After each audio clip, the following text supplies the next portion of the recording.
Last video में हमने सीखा कि कैसे हम x और y की टेबुलर वैल्यूज जब हमको गिवन हो तो x की किसी पर्टिकुलर वैल्यू के करस्पोंडिंग y की मिसिंग वैल्यूज को फाइंड आउट करते थे। इसी सीक्वेंस में आगे बढ़ते हुए आज के सेशन में हम बात करेंगे इंटरपोलेशन के बारे में, जो कि इस पूरे न्यूमेरिकल एनालिसिस का सबसे इंपॉर्टेंट टॉपिक कहा जाता है। इंटरपोलेशन क्या होता है, कैसे हम इंटरपोलेशन फॉर्मूला अप्लाई करते हैं, किन किन कंडीशंस के तहत इंटरपोलेशन को हम यूज करते हैं, इन तमाम चीजों को आज के सेशन में हम डिस्कस करेंगे। सबसे पहले बात करेंगे कि इंटरपोलेशन होता क्या है। तो देखिए, इंटरपोलेशन का मतलब होता है कि जब भी हमको एक्स और वाई की सपोज कोई डेटा वैल्यूज गिवन हो टेबुलर फॉर्म में, तो यहां पे suppose n+1 number of data values हमको गिवन है।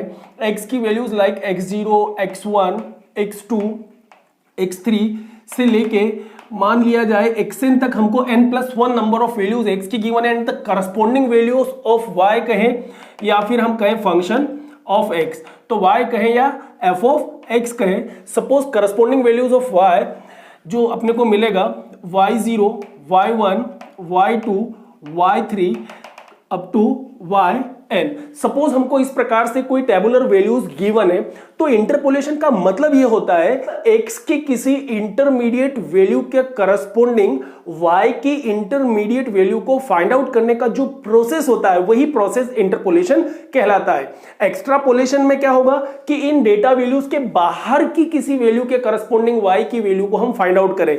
यदि आप आउटसाइड वैल्यू लेते हैं डेटास के, तो वहां पे उस प्रोसेस को हम कहते हैं एक्स्ट्रापोलेशन। क्लियर। अब इंटरपोलेशन में होगा क्या, जैसे ये x0, x1, x2, x3 ये तो नोन वैल्यूज हैं, इनमें से किसी एक के बीच की वैल्यू के करस्पोंडिंग y की वैल्यू को फाइंड आउट करना। मींस हम ये कह सकते हैं कि for the intermediate values of x we can easily find out the intermediate value of y using the interpolation formula. अब इंटरपोलेशन फॉर्मूला क्या होता है, इस पे भी हम जाएंगे। इंटरपोलेशन के माध्यम से हम किसी दिए गए डाटा वैल्यू के करस्पोंडिंग पॉलिनोमियल को भी फाइंड आउट करते हैं, मिसिंग वैल्यूज को भी फाइंड आउट करते हैं, इंटरमीडिएट वैल्यूज को भी फाइंड आउट करते हैं। अब यहां यदि हम बात करें कि इंटरपोलेशन में हम पॉलिनोमियल जो जनरेट करेंगे यहां पे वो किस ऑर्डर तक का होगा, किस किस प्रकार से निकाला जाता है, क्या किसी भी इंटरमीडिएट वैल्यू ऑफ x के करस्पोंडिंग y की इंटरमीडिएट वैल्यू निकालने के लिए एक ही फॉर्मूला यूज होगा या डिफरेंट टाइप के फॉर्मूला यूज होंगे, इन तमाम चीजों पे आज के सेशन में हम डिस्कस करने वाले हैं। अब यदि बात की जाए कि इंटरपोलेशन के लिए हम किन किन फॉर्मूला का यूज करेंगे, तो देखिए यहां पे बेसिकली इंटरपोलेशन दो प्रोसेस में हम फाइंड आउट करेंगे। एक इंटरपोलेशन फाइंड आउट करेंगे जब अपने को x की वैल्यूज जो है वो इक्वी स्पेस्ड या इक्वी डिस्टेंस गिवन हो, मतलब इक्वल इंटरवल्स के केस में इंटरपोलेशन किन किन मेथड्स के माध्यम से फाइंड आउट किया जाएगा। तो उसके लिए अपन तीन मेथड हम यहां यूज करेंगे। Gregory Newton's forward interpolation formula, then Gregory Newton's backward interpolation formula, then Stirling's formula. फिर अनइक्वल इंटरवल्स के केस में यदि बात की जाए कि जब इंटरवल आपको अनइक्वल गिवन हो, मतलब ये कि जब x की वैल्यूज के बीच का डिफरेंस अलग अलग हो, तो वहां पे इंटरवल जो है वो अनइक्वल इंटरवल कहे जाएंगे। और यदि हर एक x की वैल्यू का डिफरेंस आपको एक समान मिलता है, मतलब जहां h की वैल्यू को डिफाइन किया जा सकता है, तो ऐसे केस में हम उसको कहेंगे कि इक्वल इंटरवल के केस में हम इंटरपोलेशन निकाल रहे हैं। तो जब अनइक्वल इंटरवल का केस हो, तो उस सिचुएशन में इंटरपोलेशन फाइंड आउट करने के लिए हम बेसिकली दो फॉर्मूला यूज करेंगे, Newton's divided difference interpolation formula and Lagrange's interpolation formula.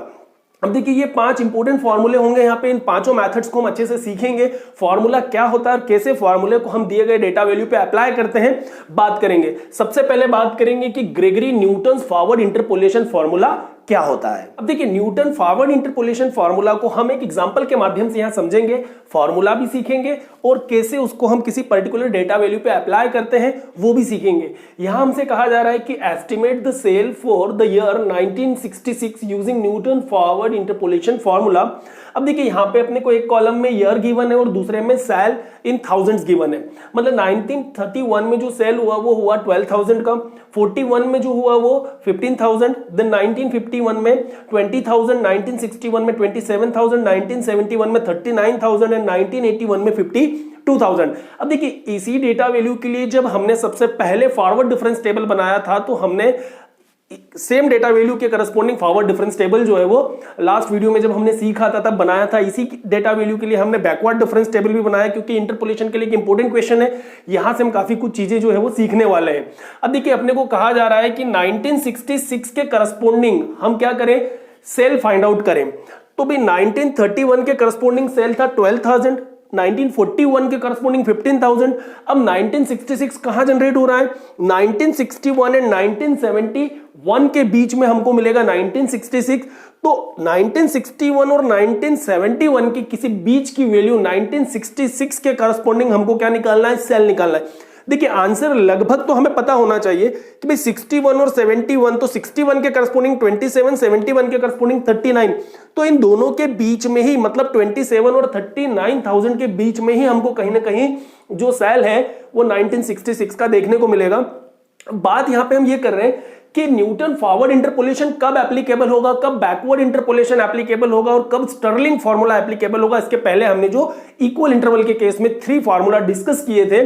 तो देखिए जब आपको फर्स्ट वैल्यू के करस्पोंडिंग, यदि किसी डाटा वैल्यू के करस्पोंडिंग आपको वैल्यू y का फाइंड आउट करने को कहा जाए, तो ऐसी सिचुएशन में हम क्या करेंगे? न्यूटन फॉरवर्ड इंटरपोलेशन को फाइंड आउट करेंगे, क्योंकि न्यूटन फॉरवर्ड इंटरपोलेशन के केस में हम फॉरवर्ड डिफरेंस टेबल बनाएंगे। और फॉरवर्ड डिफरेंस टेबल में हमने पहले भी डिस्कस किया है कि यदि हम इसको x माने, इसको y is equal to fx माने, तो फॉरवर्ड डिफरेंस टेबल जो है इन डाटा वैल्यूज को हम कह सकते हैं x0, x1, x2, x3, x4 then x5, और करस्पोंडिंग वैल्यूज को हम कह सकते हैं यहां पे y0, इसको हम कह सकते हैं y1, then y2, y3, y4 and then y5। तो हमने देखा है कि जब हम फॉरवर्ड डिफरेंस टेबल बनाते हैं तो वो हमेशा y0 के अबाउट बनती थी। y0 del y0 del square y0 del 3y0, ये कॉन्सेप्ट हम बहुत अच्छे से सीख के आए हैं। तो जब भी हमको x की कोई वैल्यू जिसके करस्पोंडिंग y निकालना हो, वो कहां गिवन हो? x0 के आसपास गिवन हो, या ये मान के चले कि हम शुरुआत में कहीं हमको गिवन हो, तो ऐसी सिचुएशन में आप हमेशा न्यूटन फॉरवर्ड इंटरपोलेशन फॉर्मूला लगाएंगे। जब हमको लास्ट की किसी वैल्यू के करस्पोंडिंग y का वैल्यू निकालने को कहा जाए, तो ऐसी सिचुएशन में हम बैकवर्ड इंटरपोलेशन लगाएंगे। और बीच की किसी वैल्यू के करस्पोंडिंग जो वैल्यू आपको x का दिया जा रहा है जिसके करस्पोंडिंग y निकालना है, सपोज वो डेटा वैल्यू कहीं बीच में मान लो एडजस्ट हो रहा हो, तो ऐसी सिचुएशन में आप स्टर्लिंग फॉर्मूला यूज करेंगे। पर कॉन्सेप्ट समझने के लिए मैं यहां आपको ये सेम क्वेश्चन जो है फॉरवर्ड इंटरपोलेशन से भी निकाल के दिखाऊंगा और बैकवर्ड इंटरपोलेशन से भी हम फाइंड आउट करेंगे। फर्क कुछ नहीं पड़ता है, बट जनरली ये किया जाता है कि जब भी हमको ऊपर के मतलब x0 या x1 के अबाउट आसपास की कोई वैल्यू गिवन हो जिसके करस्पोंडिंग y निकालना हो, तो जनरली हम फॉरवर्ड इंटरपोलेशन ही लगाते हैं। यहां सिचुएशन अलग है। देखो 1966 का आ रहा है, या तो हम उसको नीचे की साइड कंसीडर करें या फिर हम ये कहें कि बीच में आ रहा है, तो कायदे से स्टर्लिंग फॉर्मूला लगना चाहिए या बैकवर्ड लगना चाहिए। पर हम ये किससे फाइंड आउट करने जा रहे हैं? न्यूटन फॉरवर्ड इंटरपोलेशन फॉर्मूला से। देखो आंसर हर केस में एक जैसा आएगा, कोई दिक्कत नहीं है। यदि एग्जाम में पूछा जाता है बाय नेम, तो फिर हमको वही लिखना है जो पूछा गया है। अब मान लिया जाए एग्जाम में हमको बाय नेम नहीं पूछा जा रहा है, हमसे सिर्फ ये कहा जा रहा है कि आप 1966 के करस्पोंडिंग y का वैल्यू फाइंड आउट करें, तो फिर हम यहां तय कर सकते हैं कि हमें फॉरवर्ड लगाना है, स्टर्लिंग लगाना है या बैकवर्ड लगाना है। बाकी लगाने का तरीका मैंने बता दिया है। यदि आपको x0 के आसपास का कोई वैल्यू दिया है तो फॉरवर्ड ही लगाएं, यदि यहां पे आपको सेंटर में दिया है तो स्टर्लिंग लगाएं, और नीचे की साइड में कोई वैल्यू दिया है तो आप बैकवर्ड इंटरपोलेशन फॉर्मूला ही यूज करें। बट यहां क्वेश्चन में हमसे कहा है कि न्यूटन फॉरवर्ड इंटरपोलेशन यूज करते हुए ही आपको निकालना है, तो कॉन्सेप्ट को सीखना यहां ज्यादा जरूरी है। हम कॉन्सेप्ट सीखने की कोशिश करेंगे। अब देखिए टेबल का तो कॉन्सेप्ट अपने को एक ये पता है कि यदि हमको 6 डेटा वैल्यूज गिवन है, तो टेबल जो है वो फॉरवर्ड डिफरेंस कौन से ऑर्डर तक का यहां जनरेट होगा? 5th तक का। ये बात हमने सीखी थी अच्छे से कि यदि n+1 नंबर ऑफ डेटा यदि गिवन है तो हम डेल n तक ही फाइंड आउट कर सकते हैं, nth ऑर्डर डिफरेंस ही यहां निकाल सकते हैं, n+1th ऑर्डर डिफरेंस उसका 0 हो जाएगा। अब यदि यही लॉजिक यहां लगाएं कि भाई हमको 6 डेटा वैल्यूज गिवन है यहां से लेके यहां तक, तो इन 6 डेटा वैल्यूज के करस्पोंडिंग कौन से ऑर्डर का डिफरेंस जनरेट होगा यहां पे?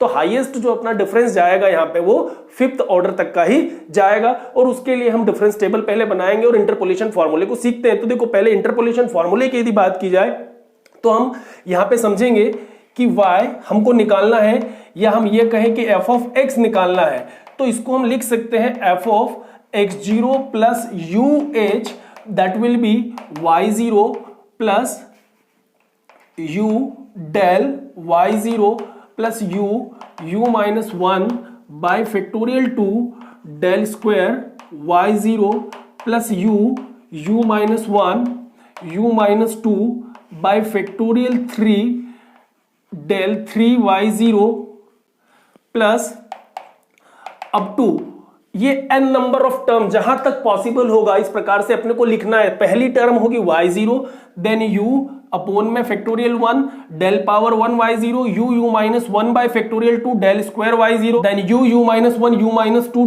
Bye factorial 3 del 3 y0 and so on. अब देखिए यहां पे जो लास्ट टर्म आपकी आएगी वो आ जाएगी u माइनस 1 u माइनस 2 से लेके u माइनस n माइनस 1 और अपोन में आएगा factorial n del n y0। ये बनेगा इसका कंप्लीट फॉर्मूला। अब देखिए यहां पे बेसिकली क्या हो रहा है, n+1 number of data values given है तो मैक्सिमम आपका n ऑर्डर तक जाएगा, इतना अपने को समझना है। यहां पे हम ये देख रहे हैं कि x जो है ना उसको हम लिख रहे हैं x0 प्लस UH, यहां पे x को हम रिप्रेजेंट कर रहे हैं x0 प्लस UH से, तो इसका मतलब यहां से यदि हम u का वैल्यू फाइंड आउट करना चाहें तो ये हो जाएगा x minus x0 upon h। तो यहां पे देखिए u ही तो अननोन है, बाकी यदि हमको x और y की डेटा वैल्यूज गिवन है, मतलब y0 y1 y2 y3 ये सारी वैल्यूज गिवन है, यहां पे हम h का वैल्यू निकाल सकते हैं। h क्या होता है, डिफरेंस होता है x की डेटा वैल्यू का, तो 19, 31, 41, 51, 61, 71, 81। तो यहां पे हमको समझ में आ रहा है कि जो h जो है डिफरेंस वो कितना है यहाँ पे 10, तो h का वैल्यू हमें मिल गया यहाँ पे 10। अब देखिए x और x0 क्या होता है, तो x0 तो सबसे पहला डेटा वैल्यू होता है x का, बाद की value x1 x2 x3 x4 x5 and the corresponding values अपने को y की y0 y1 y2 y3 y4 y5। अब यहां पे अपने को रिक्वायरमेंट क्या रहेगी, फॉर्मूला याद रखना है x0 प्लस UH। कारण उसका ये है कि फॉरवर्ड डिफरेंस टेबल जो है वो हमेशा x0 के corresponding y0 then y0 del y0 del square y0 y0 के अबाउट ही पूरा डिफरेंस यहां पे फाइंड आउट किया जाएगा। इसलिए x को हमेशा x0 प्लस UH के फॉर्म में ही अपने को कंसिडर करना है, क्योंकि फॉरवर्ड डिफरेंस हमेशा शुरुआती वैल्यू से ही लिया जाता है। यदि यहीं पे हम न्यूटन्स बैकवर्ड इंटरपोलेशन फॉर्मूला लेते तो यहां पे xn प्लस UH लिखा जाता और ये जितने भी फॉरवर्ड डिफरेंस है ये क्या बन जाते हैं, बैकवर्ड डिफरेंस बनते हैं नेबुला के फॉर्म में। ठीक है, अब बैकवर्ड डिफरेंस का यदि फॉर्मूला हम यहां पे यूज करना चाहें तो हम बैकवर्ड का फॉर्मूला भी समझ लेते हैं, दोनों फॉर्मूले को एक साथ सीखेंगे और पहले हम इसको फाइंड आउट करेंगे न्यूटन फॉरवर्ड से, फिर बैकवर्ड से भी करके देखेंगे कि दोनों केसेस में डिफरेंस क्या आ रहा है। अब देखिए यदि बैकवर्ड इंटरपोलेशन लगाना होता तो हम यहां पे लिखते हैं y is equal to fx, जिसको लिखा जाता f of xn plus UH और यहां आ जाता अपने पास yn plus u del yn, अब यहां फैक्टोरियल 1 नीचे आएगा u plus 1 upon factorial 2 del square yn plus u plus 1 u plus 2 by factorial 3 del 3 yn plus up to u plus 1 u plus 2 से लेके u plus n minus 1 by factorial n और यहां आएगा del n yn। इस प्रकार ये अपना हुआ बैकवर्ड डिफरेंस के केस में न्यूटन्स बैकवर्ड इंटरपोलेशन फॉर्मूला। अब देखिए डिफरेंस सिर्फ यही बनेगा, हम जानते हैं कि फॉरवर्ड डिफरेंस हमेशा x0 के अबाउट निकलेगा, क्योंकि y0 डेल स्क्वायर y0, देखिए सारी चीजों को ध्यान से समझना यहां आवश्यक है।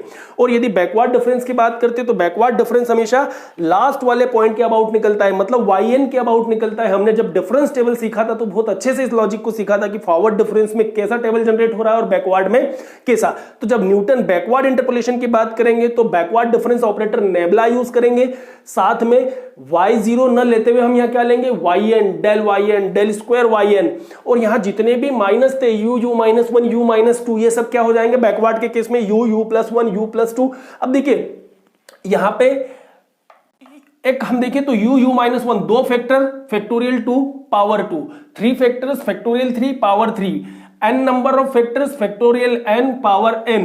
यहां पे भी यही होगा, सिर्फ माइनस की जगह क्या आ रहा है प्लस, फॉरवर्ड डिफरेंस की जगह बैकवर्ड डिफरेंस और साथ ही साथ y0 की जगह yn। ये तीन बेसिक डिफरेंस है, एक साथ दोनों फॉर्मूले पे हम कमांड तैयार कर सकते हैं, अच्छे से सीख भी सकते हैं। यहां पे आएगा fx x को हम रिप्रेजेंट करेंगे x0 प्लस UH से, और बैकवर्ड डिफरेंस के केस में हम x को रिप्रेजेंट करेंगे xn प्लस UH से। मतलब यहां जो x आएगा xn प्लस UH, क्योंकि लास्ट वैल्यू के करस्पॉन्डिंग बैकवर्ड इंटरपोलेशन को हमेशा हम फाइंड आउट करते हैं। अब यहां से यदि हम u का वैल्यू निकालना चाहते तो ये हो जाता x minus xn upon h। तो इस प्रकार चाहे फॉरवर्ड डिफरेंस ऑपरेटर लगाना हो या बैकवर्ड लगाना हो, दोनों ही केसेस में हम अच्छे से इन दोनों फार्मूला पे अपनी कमांड तैयार कर सकते हैं। चाहे किसी भी सिचुएशन में कहा जाए, हम हर सिचुएशन में न्यूमेरिकल को करने के लिए तैयार रहें। अब यहाँ कई बार क्वेश्चन में एक सिचुएशन और जनरेट होती है कि x की डेटा वैल्यूज अपने को गिवन है और अपने से कहा जा रहा है कि आप एक पोलिनोमियल बनाएं x का। मतलब हमको ये तो पता है कि y x का एक फंक्शन होता है, यहां तो हमको x की इंटरमीडिएट वैल्यू के करस्पॉन्डिंग y का इंटरमीडिएट वैल्यू फाइंड आउट करने के लिए कहा जा रहा है। कई दफा क्वेश्चन ऐसा भी आता है कि आपसे कहा जाता है कि इन डेटा वैल्यूज के करस्पॉन्डिंग आप x का एक पोलिनोमियल जनरेट करें, y के लिए एक पोलिनोमियल फॉर्म बनाए। तो पोलिनोमियल बनाना मतलब x की डिफरेंट पावर्स का एक एक्सप्रेशन तैयार करना। अब पोलिनोमियल कितनी डिग्री का बनेगा वो चीज भी हम यहां सीख सकते हैं, डिस्कस कर सकते हैं। अब देखिए, यदि यहां पे अपने पास 6 नंबर ऑफ डेटा अवेलेबल है तो x की पावर 5 का आपके पास पोलिनोमियल जनरेट होगा। यदि आपके पास 3 डेटा गिवन होते तो एक क्वाड्रेटिक पोलिनोमियल जनरेट होता। यदि 4 डेटा वैल्यूज गिवन होती तो एक क्यूबिक पोलिनोमियल जनरेट होता, क्योंकि हम अच्छे से जानते हैं डिफरेंस टेबल में कि n plus 1 number of data के लिए अपने पास n ऑर्डर का डिफरेंस यहां पे बनता है। तो हम ये कह सकते हैं कि डिफरेंस टेबल जो हमारी जाती वो कहां तक जाती इस सिचुएशन में, nth डिफरेंस तक जाती। यदि 6 डेटा वैल्यूज अपने को गिवन है तो अपने पास यहां पे डिफरेंस का ऑर्डर क्या होता, 5 होता। मतलब यहां हम बात कर सकते हैं, समझ सकते हैं कि देखो, यदि 5th डिफरेंस तक आप जाते तो आपके पास कितने फैक्टर्स का प्रोडक्ट होता है u के फॉर्म में, 5 फैक्टर्स का प्रोडक्ट होता है। और यदि u को 5 बार मल्टीप्लाई करते तो अपने को 5th ऑर्डर का यहां पे एक पोलिनोमियल देखने को मिल जाता। यदि हमको ये इंटरमीडिएट वैल्यू नहीं फाइंड आउट करने को कहा जाता और ये कहा जाता कि आप इन डेटा वैल्यू के लिए एक पोलिनोमियल जनरेट करो, तो हम वो भी कर सकते हैं। एक ही क्वेश्चन के माध्यम से सारी सिचुएशंस को हम यहां कवर करने की कोशिश कर रहे हैं ताकि अच्छे से समझ में आए लॉजिक अपने को। अब न्यूटन फॉरवर्ड इंटरपोलेशन फार्मूला हमने सीखा क्या होता है। इस फार्मूले की हेल्प से हम कैसे 1966 के करस्पॉन्डिंग y का वैल्यू निकाल सकते हैं, इस चीज को हम सीखेंगे। अब न्यूटन फॉरवर्ड इंटरपोलेशन फार्मूला की रिक्वायरमेंट के अकॉर्डिंग देखो, हमको यहाँ क्या चाहिए था, y0 del y0 del square y0 del 3 y0 del 4 y0 del 5 y0। मतलब फॉरवर्ड डिफरेंसेस हमको चाहिए थे।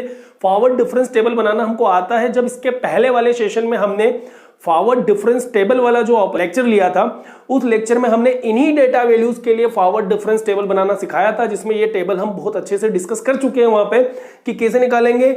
फॉरवर्ड डिफरेंस का मतलब होता है next value minus previous value, बस अपने को यही करते जाना है। तो 15 minus 12 it will be 3, 20 minus 15 5, 27 minus 27 39 minus 27 12 और 52 माइनस 39 इट विल बी 13। और इनको लिखना कहाँ है, इन दोनों के बीच में जो भी हम नया डिफरेंस लिखेंगे वो दो डेटा वैल्यू के सेंटर पे ही रिप्रेजेंट किया जाएगा। लिखने का तरीका ये है, ट्रायंगल शेप अपने को दिखना चाहिए। फिर हम बात करें कि सेकंड डिफरेंस के लिए हम क्या करें, फिर जो y की दो वैल्यूज आप देखेंगे उनका डिफरेंस ले लो। तो 5 minus 3 it will be 2, 7 minus 5 it will be 2, फिर 12 माइनस 7 5। और इस प्रकार से हमने क्या किया, यहाँ पे पूरा डिफरेंस टेबल जो है बना लिया। ये डिफरेंस टेबल हालांकि पहले भी एक बार हम बना चुके हैं, तो बहुत ज्यादा मेरे हिसाब से एक्सप्लेनेशन की आवश्यकता यहाँ पे नहीं है। कि डिफरेंस का बस अपने को पैटर्न याद रखना है कि next value minus previous value, next value minus previous value. इस प्रकार से हम बनाते जाएं। जो भी डिफरेंस लेंगे आप दोनों डाटा वैल्यू के बीच में ही उसको पुट करें ताकि डिफरेंस टेबल एक सिस्टमेटिक वे में हमारे पास बन जाए। अब यहाँ पे बात ये थी कि ये यदि y0 था तो इस डिफरेंस को हमने रिप्रेजेंट किससे किया था, इसको रिप्रेजेंट किया था हमने डेल y0 से। ये जो डिफरेंस था ये हो गया आपका डेल स्क्वायर y0। इस डिफरेंस को हमने रिप्रेजेंट किया था डेल 3y0, इसको रिप्रेजेंट किया डेल 4y0 एंड देन इसको रिप्रेजेंट किया था हमने डेल 5y0 से। देखिए y0 के अबाउट आपको फॉरवर्ड डिफरेंस टेबल मिलता है, ये बात हम जानते हैं। और yn के अबाउट या y5 के अबाउट आपको मिलेगा बैकवर्ड डिफरेंस टेबल, जो कि बैकवर्ड इंटरपोलेशन फॉर्मूले के केस में हम यूज करेंगे। अभी हम फॉरवर्ड की बात कर रहे हैं, तो आप स्टार्टिंग वैल्यूज देखें, y0 del square y0 del 3y0 del 4y0 and del 5y0, जो कि हम यहाँ फॉर्मूले में यूज करें। तो देखो फॉर्मूले की रिक्वायरमेंट, सबसे पहले तो हमको u का वैल्यू निकालना है। क्या क्या गिवन है, आपको कहा जा रहा है कि 1966 के करस्पॉन्डिंग आप क्या करें, y का वैल्यू निकाले। तो x की वो वैल्यू जिसके करस्पॉन्डिंग हमको फाइंड आउट करना है उसको तो हम x ही मानेंगे यहाँ पे। तो x का वैल्यू हुआ 1966 जिसके करस्पॉन्डिंग हमको y निकालना है। फिर हम कहें कि x का जो वैल्यू होता है जनरली हम उसको मानते हैं x0 प्लस UH। तो यदि x को हम x0 प्लस UH कंसिडर कर रहे हैं तो यहां से u का वैल्यू कैसे निकल के आएगा, x minus x0 upon h, और x का वैल्यू कितना है यहाँ पे 1966 और x0 का वैल्यू कितना हुआ 1931। तो 1966 माइनस 1931 की यदि हम बात करें तो ये हो जाएगा अपने पास 35, और 35 और h का वैल्यू यहाँ पे कितना अवेलेबल है 10। डिफरेंस जो है हर इंटरवल का वो कितना हो रहा है यहाँ पे 10। तो यहाँ पे x और x0 की वैल्यू यदि हम रखते हैं तो x का वैल्यू हुआ 1966 और x0 का वैल्यू हुआ 1931 और अपोन में h का वैल्यू रखें तो 10। तो ओवरऑल यहां से u का जो वैल्यू निकल के आएगा 66 minus 31 it will be 35 upon 10 जो कि हो जाएगा 3.5। तो इस प्रकार हमको यहां से u का वैल्यू मिला। अब इस u के वैल्यू के बाद और हमारी रिक्वायरमेंट क्या थी, यहाँ पे जो अननोन्स है जिनकी हमको रिक्वायरमेंट है फॉर्मूला में, उन तमाम चीजों को हमको तैयार करना होगा। एक तो u पता चल जाए और del y0 del square y0 ये पता चल जाए तो काम बन जाएगा। तो भाई y0 del y0 del square y0 ये तो पता है हमको, टेबल हमको बनाना आता है, तो सारी वैल्यूज हमने फाइंड कर लिया। u अननोन था, u इस फॉर्मूले से हमने निकाल लिया। तमाम वैल्यूज को यदि हम सब्स्टिट्यूट कर दें तो देखो y इज इक्वल टू क्या मिल रहा है y0, और y0 का वैल्यू अपने पास कितना है 12 प्लस u, और u का वैल्यू अपने पास है यहाँ पे 3.5 और इनटू क्या मिल रहा है हमको डेल y0 का वैल्यू अपने पास है 3 और अपोन में फैक्टोरियल 1 प्लस u माइनस 1। तो u मतलब 3.5 और 3.5 में से 1 माइनस करें तो ये हो जाएगा 2.5 और अपोन में आया फैक्टोरियल 2 और साथ में है डेल स्क्वायर y0, और डेल स्क्वायर y0 का वैल्यू है यहाँ पे 2 प्लस u मीन्स 3.5 और 3.5 के साथ में क्या आएगा u माइनस 1 u माइनस 2। तो एक एक माइनस करेंगे 3.5 में से तो ये हो जाएगा 2.5 देन 1.5 और अपोन में आया फैक्टोरियल 3 देन डेल 3y0, और डेल 3y0 का वैल्यू है यहाँ पे 0 plus u minus 1 u minus 2 u minus 3। तो ये अपने को मिलेगा 3.5 2.5 1.5।